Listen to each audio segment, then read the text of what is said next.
for me, when I was trying to figure out Rhett's sleeping situation, I had read blogs. I had gone to Barnes & Noble and sat in the aisle and just skimmed a ton of books. And I gotta tell you that, as usual, it was just talking to my other mommy friends that really gave me the information I needed to decide how I was going to sleep train Rhett and how I would create his routine. And that's the first piece of the puzzle. The most important part is a routine. You don't want something that's so lengthy that it kind of gets the kid wound up again. You want them to notice, okay, these steps are progressing to a bedtime. But if it starts to get too long or too lengthy, it's like, oh, it's still playtime? Also, you want to make sure to keep it simple. When you're coming up with your routine, which is so important, make sure it's a routine that anybody can do. And that's good so that when you have a sitter, you know, they can do it without trying to figure out if there's too many steps, it gets confusing. Make it consistent, be consistent. I feel like kids in general just feel loved with consistency, and honestly, don't we as adults too? I mean, if you go to a class, don't you end up going to the same seat like day after day? Or if you go to church or you sit on the subway, it's like you always look for that one spot that you like, and it just gives you comfort, whether you even realize it or not. So we always create a consistent routine and schedule, and ours is the 4 B's. The first B is bath. He loves his bath.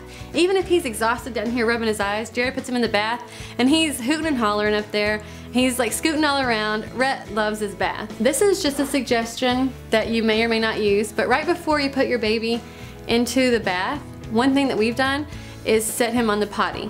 Because when it comes to potty training, a lot of times that first hard step is the kid being scared of the toilet. We use the little WePod Prince Lionheart potty on top of our toilet, and we just put them on, goo goo gaga, put them in the bed.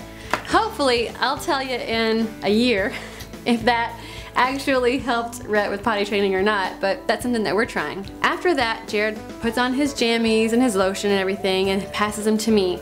I dim the lights to maybe half or a little lower than half, and I nurse. I have a rocker, I rock a little, but I make sure that I watch his eyes to make sure he's awake. And so the second B is breast or bottle, if they're bottle fed. After that, I sit him up and he kind of sits up, and I grab for the books that I've selected that night. And I usually do 3 books. If he's super tired, I'll make it 2 books, and you can kind of tell. But I use the same book to end with every night.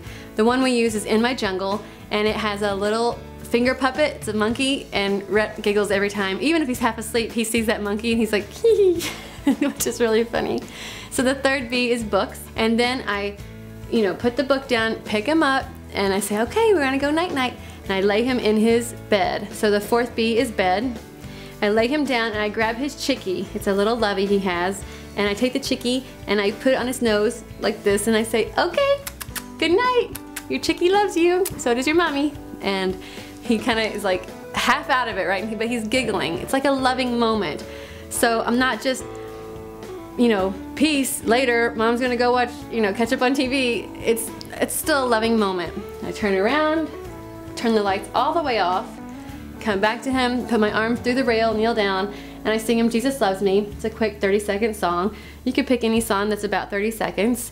And then I say, okay, night night, sleep tight, mommy loves you. And I turn around and I shut the door. Now that he's not nursing to fall to sleep, he's able for someone else to put him down. For instance, this weekend, I left the house and my husband put Rhett down, which was awesome. And then he slept for 3 hours. He napped for 3 hours. You could have knocked me over with a feather. So I had been asking all my friends their exact routines, and that's why I wanted to share our exact routine with you. Every kid is different, so this might not work for yours, but it did work for Rhett, and hopefully it's something that will help, or at least it gives you an idea of what other moms are doing. Thanks for watching. Make sure you subscribe and check me out via all the social media. Twitter, Facebook, Pinterest, I'm there. Thanks.